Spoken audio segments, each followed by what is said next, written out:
everyone. It has been a couple weeks since our D&C now. Derek and I just needed to take a break from everything really these past couple weeks.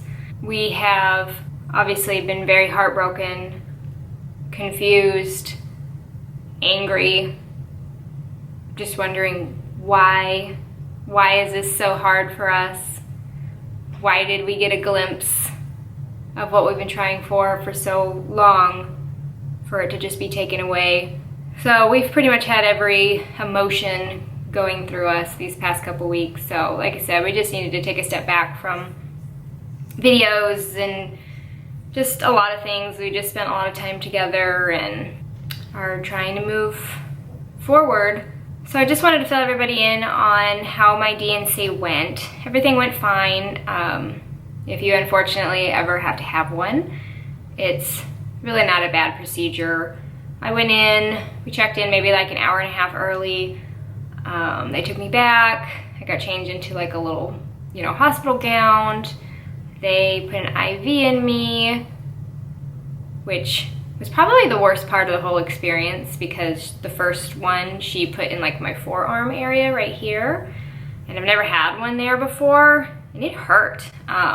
And then she blew my vein, so it wasn't even a good catheter, so she had to take it out, and then she ended up putting it right here, like in the side of my hand, which that actually, a lie, that was way more painful than the arm. They both sucked. I don't know why she just didn't go here, but I'll probably never let somebody put a catheter right there on the side of my hand anymore.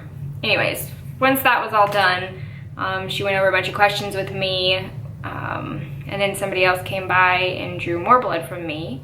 And then Derek and I just kind of hung out there for, 45 minutes while we were waiting on the doctor. They came and got me, wheeled me back, talked with the doctors a little bit in the room right before they put me under anesthesia, and I was back awake in like 20-25 minutes.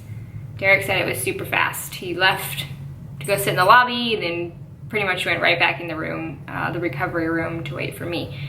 So waking up, I was a little nauseous, I was crampy, but not as crampy as I was after my laparoscopy for my endometriosis surgery. So they gave me something for the nausea. For some reason, I always get really nauseous and will vomit after surgical procedures. So I just sat there for a while, recovered, and got dressed, got all my stuff. They wheelchaired me out to the car, and Derek and I went home. We hadn't eaten anything all day. My D&C wasn't until 7 o'clock at night, so I had to stop eating at like 7 that morning, which really sucked. But Derek was a trooper and didn't eat either. I told him he could, but he said if I don't get to eat, then he's not gonna eat. So on our way home, we stopped and got some In-N-Out, made it home, and just went to bed. So like I said, the recovery wasn't that bad. I was crampy for maybe about 3 days, just really achy, and then I was also spotting for, I believe it lasted about 5 to 7 days. Just a light spot, nothing crazy or anything like that. More so, I was heartbroken. That was the worst part of the whole thing. To go from being excited to be pregnant to finding out the baby no longer had a heartbeat. The next day going right into surgery to have my D&C, and everything just being over, just like that. So that was really hard for me to kind of like wrap my brain around, because I still felt, the little pregnancy symptoms that I did feel, I still felt them. Derek and I have grieved over the past couple weeks, and we're really not sure where to go from here. We're not sure if we're going to take a break or if we're going to jump right back into a transfer. I have to wait for my HCG levels to go back down to 0 before they will do anything else. We talked to my doctor about like what happened, and we really don't have any answers other than it was just a fluke, bad luck. Maybe something happened in the early dividing stages of the embryo that the embryo in my body just could not fix. And once it got to that certain point of development, it just stopped. We really have no answers. Everything is just speculation and a big question mark. So that's been something else that's been really hard to accept. I have a hard time just accepting something that I have no answers to. So I've been Googling and trying to figure out what happened, and it's unfortunately probably just one of those things that we will never know, which drives me crazy. Especially drives me crazy moving forward. That's another reason why we haven't decided if we're going to take a break or not. I'm having a hard time feeling like I can move forward, not having any answers and not changing anything for the next transfer. I just am having a hard time just repeating the same thing over and basically just hoping for the best. I just wish we had some kind of answer to know, okay, we need to do this differently next time, or, you know, change this or not do this or whatever, but unfortunately we don't. So we are going to wait for my HCG levels to go back down to 0.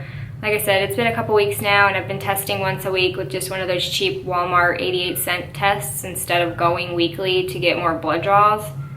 I am just so sick and tired of doctors and needles and just medical stuff.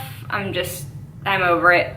My doctor said I can go once a week, get the blood drawn to see the progress, but I'm like, no, I'm good. I'll just do the tests, and then once the test is negative, then I'll go get the blood drawn just to verify that everything is how it should be. I don't want anything to do with doctors or needles or anything right now. My butt, where we were doing the PIO shots, still really hurts.